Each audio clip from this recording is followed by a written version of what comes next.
Підтримайте наш канал на канапі. Підпишіться.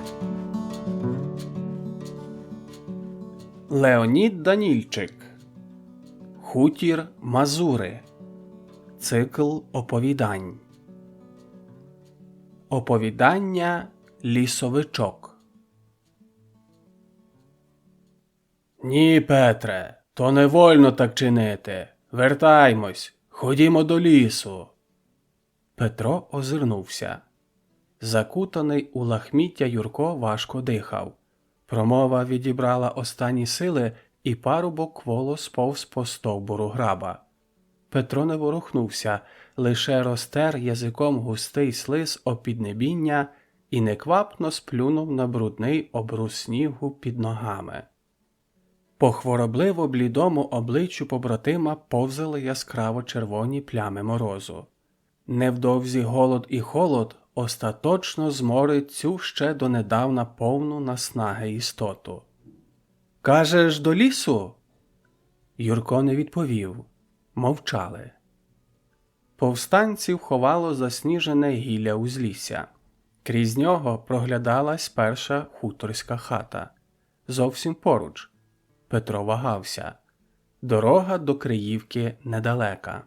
Недалека дорога, котру Юрко не здолає, безглуздо померти в лісі, так і не добувшись до місця зв'язку. Повернувся до побратима, підняв його і коротко наказав: «Ходімо!» Юрко не опирався. Двері хати тихо прочинились, так наче прошепотіли ледь чутне запрошення. В сінях тривожно переминалась господиня. Нічого не мовила. Жестом запросила до кухні, де в начинні парувала гаряча юшка. Примітка. Начиння – посуд. Діалект. Жити під лісом значить мати пильне око. Мирослава віддавна помітила тіні на узліссі. Не знала хто і знати не хотіла. Подумки благала Бога, аби пішли геть, проте зібрала скупий стіл і помолилась. Повстанці зняли шапки, рукавиці. Тепло нещадно подряпало обморожену шкіру. Привітались. Сілись до столу та, коротко промовивши молитву, почали з якимось містичним острахом боязко сьорбати пісну зупу із надщерблених мисок. Мирослава глитнула. Вірують. Хрест кладуть на наш манір. Проте страх не відпускав. Заперлась у куток ближче до дверей світлиці. Тихо прохрипіла: «Хлопці, пробачте за таке снідання, але що маю, те маю. Ніц не ховаю. Нема у мене чим змастити. Луплю старі бочки з-під смальцю та з тих щіпок зупу варю». Петро підняв погляд. Розтер язиком об піднебіння розварену щепку і сумно посміхнувся. Так само негучно та приязно промовив: «Я, пані, смачнішого борщу, певно, і не куштував». Юрко гмикнув. Гаряча їжа хутко поновлювала сили в молодому організмі. Парубок роззирнувся. Колись багата господа зазнала сильного занепаду. Погляд впав на темний закуток. Блискучі, наче натерті жиром червоноармійські чоботи з офіцерським нахабством виглядали з-під наспіх накинутої на них брудної шмати. Юрко байдуже повів головою далі, і господиня непомітно для себе гучно видихнула. Опустила плечі та залила гостей нервовим, неголосним щебетом, так наче стрімкий струмок полегшення пробився крізь тонку кригу напруження. Повстанці не барились, поснідали, відігрілись та розчинились у мерехтливих тінях лісу. Підбадьорені харчем рухались хутко. Проте, коли дістались місця зв'язку, сутінки уже проганяли день. Петро підняв голову і пошукав сонце у суворій імлі неба. Не знайшов. Лише сіра, понура та одноманітна безодня. Пролунало гасло. Парубки стрепенулись та хором відповіли: «Не гарчіть! Від вашого голосіння з дерев сніг ся осипав». Лісовичок стояв поодаль. Пильно вглядався у прибулих. Врешті криво посміхнувся та підступив. Петро зирнув на сліди. Ланцюжок відбитків тягнувся лише від того місця, де щойно стояв зв'язковий, і жодного знаку, як він сюди дійшов. Чи то ти з неба впав, чи то з-під землі виріс. Але Петрову думку одразу здмухнув сильний порив вітру, наче спонукаючи до дії. Завовтузились. З рук у руки перейшла щільно спакована література, віддруковані листівки до населення, агітаційні брошури для червоноармійців, кілька засмальцьованих книг українських класиків. Лісовичок кивнув на спорожнілу торбу і злостиво запитав: «Де друкарка?» Відповіді не пролунало. Ні паперу, ні обіцяної друкарської машинки загону не передали. Висувати претензій до зв'язкових не було сенсу, і лісовичок, проковтнувши злість, підняв брову, запрошуючи Петра до обов'язкової усної доповіді.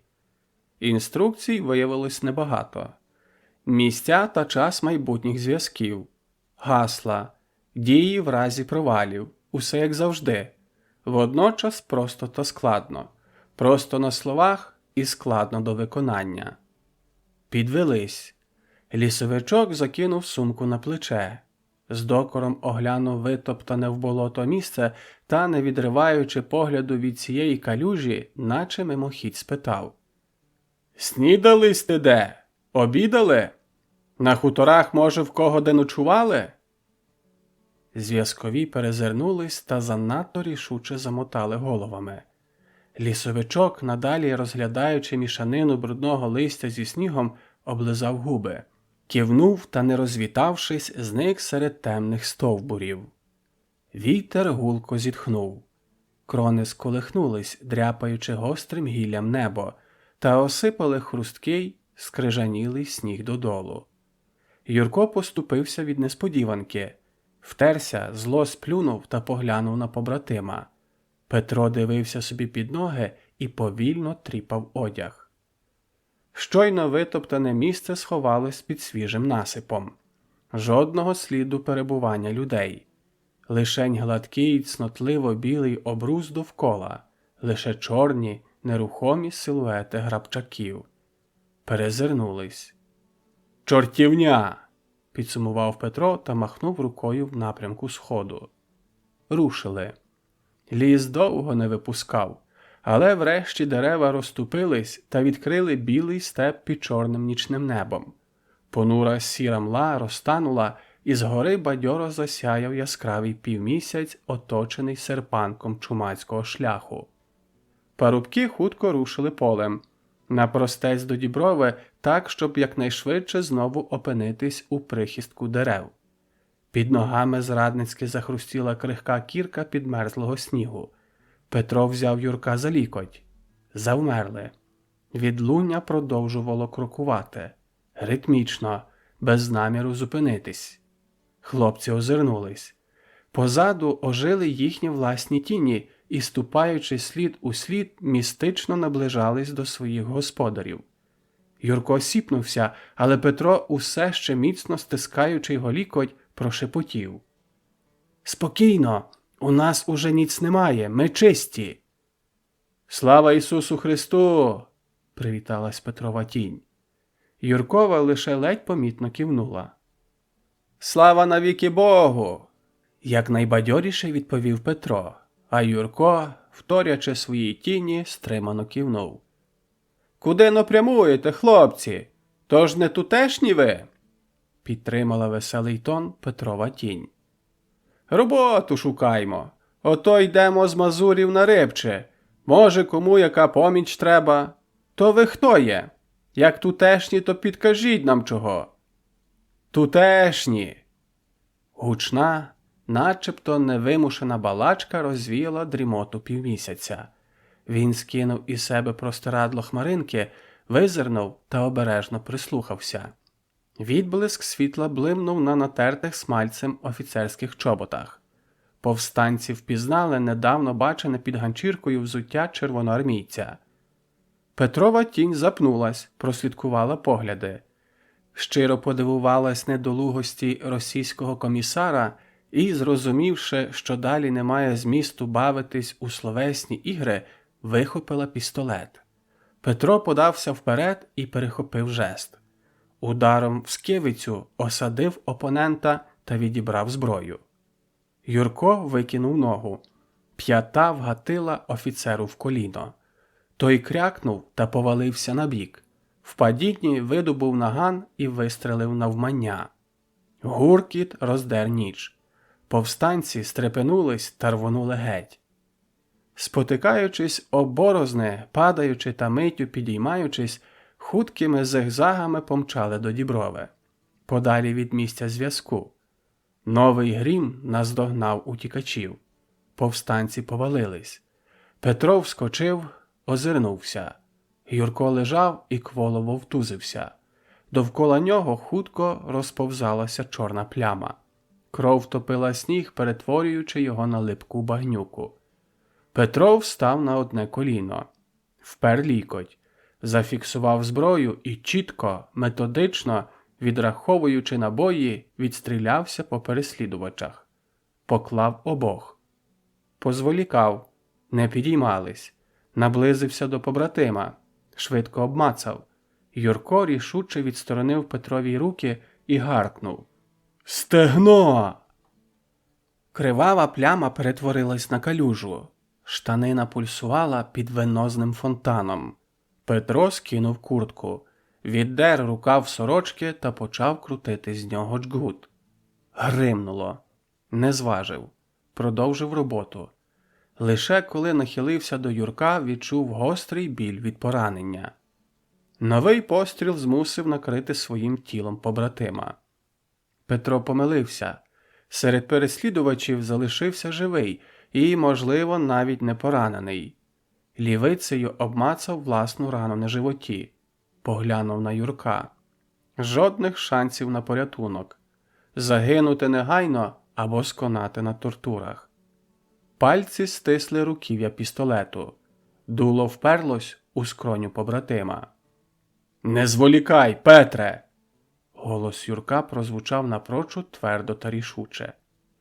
Петро замружився і, зусиллям усієї своєї волі, натиснув гачок. Рвучко підвівся на коліна та, не даючи сумнівам прокрастись у думки, приклав пістолет до підборіддя. Гахнуло. Силует парубка сіпнувся.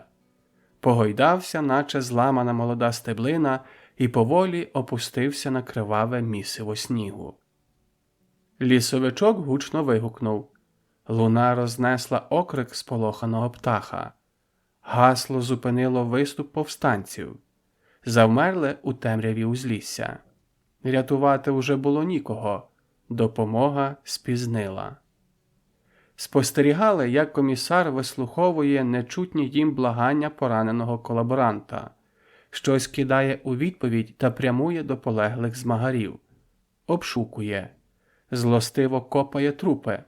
Закурює папіросу та повільно повертається своїми слідами на хутір, полишаючи поплічника стікати кров'ю посеред поля. Лісовичок відірвав погляд від темної постаті офіцера. Похилив голову набік та розважив, що провал зв'язкових спровокує не одну облаву. У будь-якому випадку доведеться покидати бункер у Ксьондзовому лісі, але доки лежить сніг, це не на часі. По слідам вистежать. Сидітимуть під землею, аж доки не зазеленіє трава. Повернув свою увагу комісару. Червоноармієць вийшов на дорогу, котра вела вздовж невеликої Діброви. Зайшов у тінь дерев і зник у лагідних обіймах повстанців.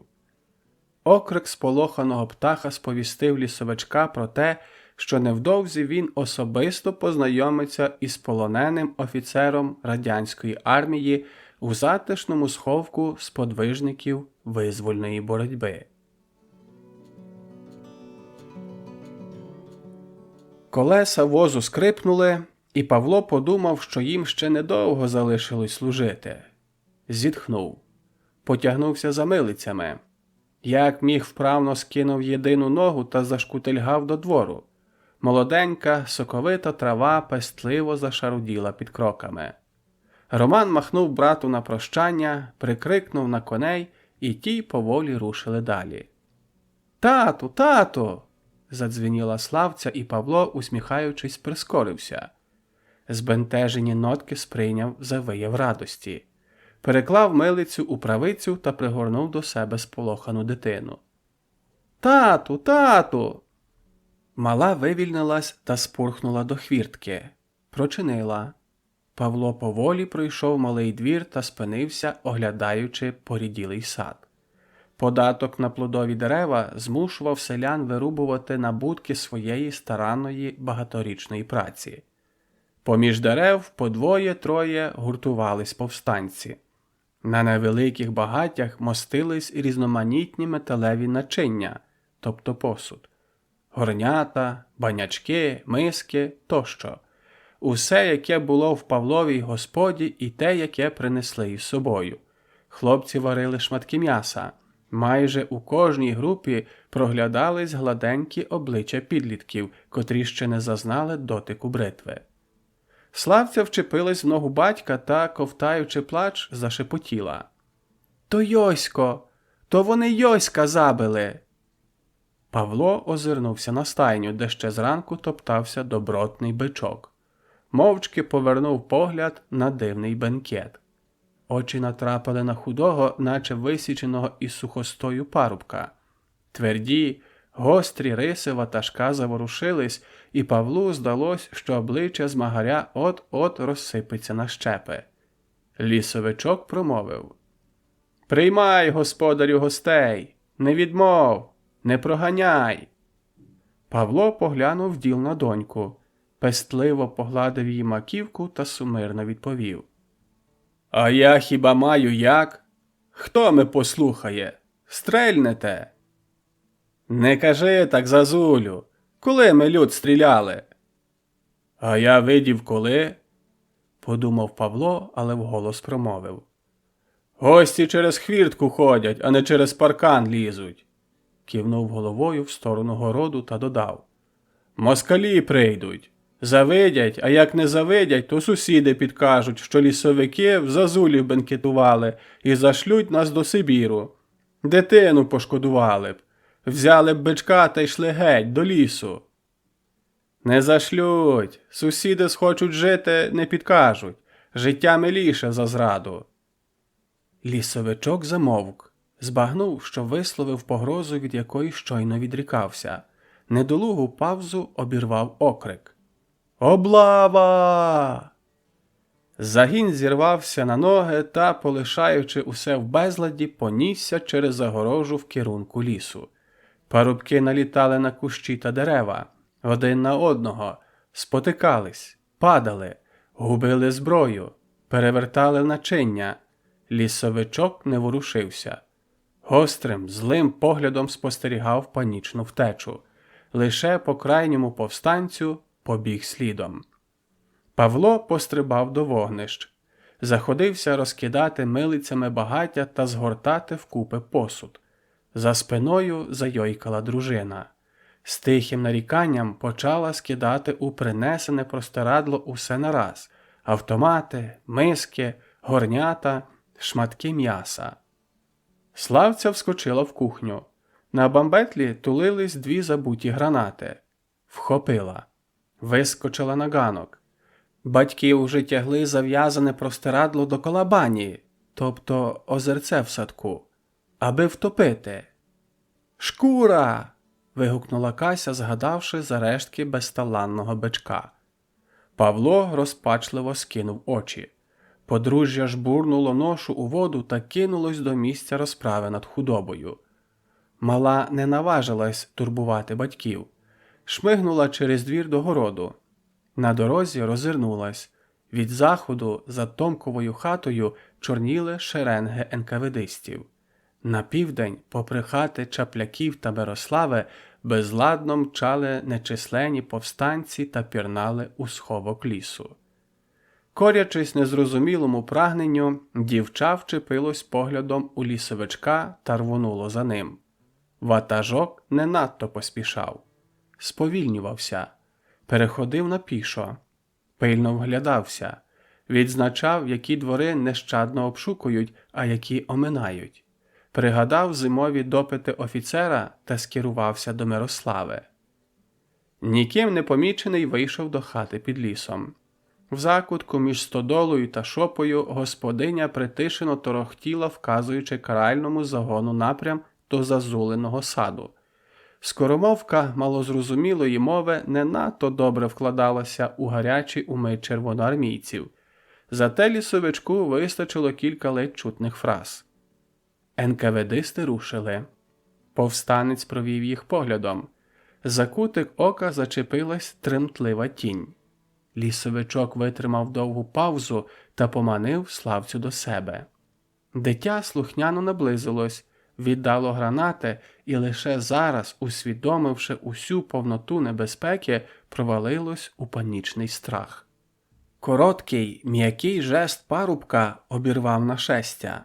Лісовичок з усією доступною йому ніжністю погладив Славцю по маківці і уже без тіні лагідності наказав: «Сиди в ямі, доки москалі не підуть. Ніч сиди, день сиди, доки не підуть з хутора. Змерзни тут, помри, але сиди, не вилазь». Славця кивнула. Обняла колінка, згортаючись у клубочок. Лісовичок поповз до хати. Потилицею відчув, як дівчинка повзе позаду, проте перешкоджати не став. Перебрався попід парканом, підважив віконну раму та пірнув у кухню. Славця застигла при стіні назовні. Лісовичок діяв несвідомо, інтуїтивно розуміючи, що має чинити саме так. Найбезпечніший сховок у хаті сексотки. Відкрив дверцята п'єцу і вужем втиснув своє висушене метарствами тіло в кухню під бляти. Примітка. Бляти – це металеві плити кухонної печі, поверхня для приготування їжі. Ноги пропхав у димар. Шум вовтузні рознісся крізь прочинене вікно. Збентежив сад та привернув увагу загону НКВД, котрий все ще барився, так і не зрозумівши, де та хата, котру потрібно обшукати, і до чого тут кукушки, тобто зозулі. Повернення загону ознаменував тупіт чобіт та хльосткий звук ляпасу. Двері гупнули, і Мирослава влетіла у кухню. Відбилась від стіни та знову наскочила на черговий удар. «Где прячеш?» Жінка визирнула крізь пальці скривавлених долонь. Розгублений страх блукав у широко розплющених очах. Нікого не ховала. Налякане мовчання переконало катів у зворотному. «Молчиш? На оба фронта работаєш? Где бандит?» Новий розмашистий ляпас повалив на бамбетель. Скотилась на підлогу та спробувала забитись під стіл. 3 удари чоботом допомогли завершити намір. Хрипло заридала. Хатина загойдалась в гуркоті розгрому. Затріскотів біснуватий азарт обшуку. Трощились скупі меблі, зривалась підлога, розпорювались перини, розбивались шибки. Попіл остаточно заліпив дихальні шляхи лісовичку, і вже не в силах стримуватись, він захлиснувся надривним кашлем, схожим на собачу брехню. «Разобрать!» З печі злетіли бляти. Приклади та чобоття звалили непевні глиняні стінки, і в тісне коло НКВДистів вивалилась запилена постать лісовичка. Кати зареготали та завели шалений танок втоптування у смерть. Каскад копняків обірвав рішучий жест жертви. Вгору вирвалась рука із затисненою в долоні гранатою. Заклякла тиша. Нападники втислись у стіни. Не ворушились. Лісовичок поволі піднявся, не опускаючи руки. Отрусився всім тілом, наче звір, і байдуже розчепірив пальці. Граната гепнулась під ноги. Зірвала скажений, різкий та короткий крик відчаю. Ніхто не кинувся тікати. Лише закрили ліктями та колінами обличчя. Застигли в очікуванні смерті. Лісовичок спокійно вистрибнув у прочинене вікно. Зірвав кільце з другої гранати та жбурнув її всередину. Охопив Славцю та, ховаючи під собою, заліг під стіну хати. Рвонуло. Вибух перетворився на протяжний колективний стогін. Славця вирвалася з обіймів лісовичка, гепнула його кулачками і помчала, гнана іще невіданим досі страхом. Повстанець спокійно, але хутко зник серед гілля узлісся. Павло та Кася у смиренні чекали розправи. Бентежились за відсутню Славцю, але потай надіялись, що може її мене сибірська доля. Дівча ввірвалось в хату, промайнуло сіне і забилось нестримним плачем на маминих грудях. «То що ж тися вернула?» – промурмотів Павло у змішаних почуттях. «То ж прийдуть кати, не пошкодують тебе, пташко моя! Йой, пташко моя, заберуть з нами до Сибіру!» Але кати не прийшли. Вибухи на узліссі відвернули увагу. Усі загони кинули на прочісування лісу. Нічна відстрочка врятувала. На світанку ані у саду, ані у хаті не залишилось жодного сліду учорашнього бенкету. Сусіди мовчали і молились, аби наступного разу самим не приймати такі гостини. «Отак-то ви нас бороните?» Павло стояв, опершись плечем на одвірок, розглядаючи милицю, котрою постукував по ганку. Лісовичок не відповів. Озирнувся на повстанців, що ніяково юрбились позаду у садку. Повернув погляд господарю, тихо промовив: «Де зброя?» «Десь-но лишили». У голосі Павла не було нахабства, лише докір, спонуканий розпачем.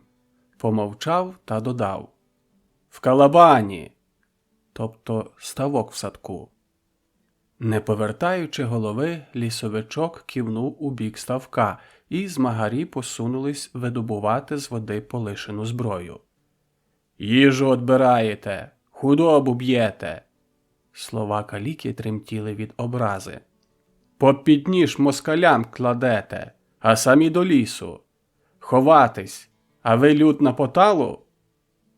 Лісовичок без жалю та виправдань наче сам до себе промовив: «Пересиділи у бункерах, доки НКВДисти чекали нас на виходах з району». Павло байдуже відмахнувся та застукав милицями в сінях, повертаючись до хати. Ватажок скинув руку, гукнув: «Грицько!» Повстанець відлучився від решти, зайшов слідом за господарем. Мовчки забрав забуту в час втечі літературу та гранати, зирнув на куксу чоловіка. «Маєш папери?» Павло здивовано кліпнув та махнув стосики агіток. «Документи!» – пояснив Грицько і, не чекаючи відповіді, обшукав образи на стінах. У рамці Діви Марії із тильної сторони стирчали довідки, видані радянськими органами управління, здебільшого розписки та пояснення, котрі тим чи тим чином узаконювали грабіжницькі дії влади. Грицько відшукав посвідку інваліда. На засмальцьованому папірці доволі ясно читались літери. Опису травми не було, лише зазначався факт неповної працездатності. Юнак смикнув кутиком губ, склав папірець та заховав у нагрудну кишеньку. Згріб забуте повстанцями майно та, не попрощавшись, вийшов. Павло поволі приклав милиці до столу. Неслухняні пальці незграбно зібрали документи. З очей зірвались сльозинки образи та безсилого гніву. Душило відчуття несправедливості, беззахисності. Як-ніяк вмостив документи на місце. Завісив ікону на стіну, але вона зіскочила із цвяшка та задріботіла на столі. Чоловік мимоволі озирнувся. Славця обіймала одвірок. В проймі стирчала лиш її голівка та пальчики правиці. Довго дивились у вічі навзаєм, поглинуті власними думками. Врешті Павло збагнув, що розглядає порожнечу дверної пройми. повернувся і вже впевненим рухом завісив ікону Марії на стіну та перехрестився. Повстанці покинули двір. Лісовичок іще барився, оглядаючи понівечений садок та зубожілу хату. Байдужим поглядом провів стрімкий рух Славці. Дозволив їй схопити себе і тільки потім м'яким, але рішучим жестом відсторонив. Присів. Подивився у вічі і, не перебиваючи, вислухав довгий, заплутаний щебет дитини. Нарешті Славця захлинулась власним обуренням та, важко дихаючи, замовкла. Лісовичок пестливо почухав маківку дитини. Ствердно кивнув, чим завірив, що прийняв скаргу до уваги. І спитав: «Де маєте родину? Але таку, аби щира була». «Цьотка Танька, на Рибчах». Лісовичок жестом обірвав подальші пояснення. Встав і без слова рушив геть. Хутко нагнав побратимів, але лише в лісі порівнявся з Грицьком. Зирнув на нього та широко, до скреготу задубілої шкіри посміхнувся. Грицько похолов. Спіткнувся і нерішуче зупинився. Лісовичок кволим кроком став навпроти. М'яко, хутко та непомітно скинув руку і, мов чарівник, видобув із нагрудної кишеньки Грицька посвідку інваліда. Грицько заціпенів. Таким хижим жестом лісовичок обривав людське життя. Жертва не сприймала лагідний рух за загрозу, і рідко хто встигав подивуватись своїй участі перед смертю. Мовчали. Грицько не витримав напруги і гаркнув: «Пощо той папір каліці? Так видно, що ноги йому вняло». Лісовичок ствердно кивнув, виказуючи цілковиту згоду. Проте заради цікавості спитав: «А тобі нащо ця папірка?» «Для конспірації», – якось ображено, але уже спокійно пояснив Грицько. «Як до москалів йти, то…» Лісовичок здивовано скинув брови, уточнив: «А коли ти намірився до москалів йти?» Грицько переступив з ноги на ногу. Двічі глитнув та, стримано жестикулюючи перед собою, затараторив: «Так то для загальної справи, коли надумаємо, може, який план буде, щоби хто з нас скористати тою посвідкою зміг, та…» «То чого ти не кажеш? Ідеш та мовчиш про свій цінний здобуток?» З горла Грицька видобувся чужий, незнайомий голос: «То би прийшли та й доповів». Очі лісовичка зненацька округлились, прошепотів: «Куди прийшли? До москалів?» І уже майже беззвучно додав: «Роздягайся». Вирок оглушив. Безвольно, наче в мареві сну, Грицько скинув одяг, акуратно на кантик склав кожну річ. Поклав стосиком на траву. Поруч примостив взуття. Випростувався. Безнадійно сподівався, що усе минеться і загін далі піде шляхом боротьби за незалежність батьківщини. Загін піде, але уже без Грицька. Його пронизане багнет-ножем тіло залишиться в Ксьонзовому лісі на поталу здичілим псам. Пізніми сутінками лісовичок поманив хлопчину. Відійшли поодаль. Ватажок вклав посвідку інваліда в долоню хлопчика, і папірка одразу зникла в складках одягу. Командир промовив: «Вийдеш з лісу до Дібри, підеш манівцями на Подусільну. Там засвітишся, аби тебе люди побачили та запам'ятали. Відте, не ховаючись, підеш на хутір Рибче. Дорогою кажи усім, що бачив, як повстанці пішли до Перемишлян. На Рибчах знайдеш хату Наньки Зазулихи. Напросишся ночувати. Як повечеряєш та господарі підуть до сну, втечеш. Посвідку вкладеш до якогось образу. Подивишся, до котрого молитимуться на ніч. Повтори». Хлопча позволікало і без поспіху і з розумінням відповіло: «Нишком зайду в Подусільну. З неї пойду на рибче так, аби найбільше люду мене вздріло. Буду голосив, що бачив бандитів на перемишлянах. За зулихи наньки попрошу вечері та заночувати. Вночі втечу. Посвідку лишу в образі, аби на ранішній молитві вздріли її. Зустріч на Волинському зв'язку. Знаєш де? Знаю. Лісовичок поправив шапку на підлітку і жестом відпустив. Сутінки розчинили примарні постаті. Над місцем розмови розгублено захиталось гілля.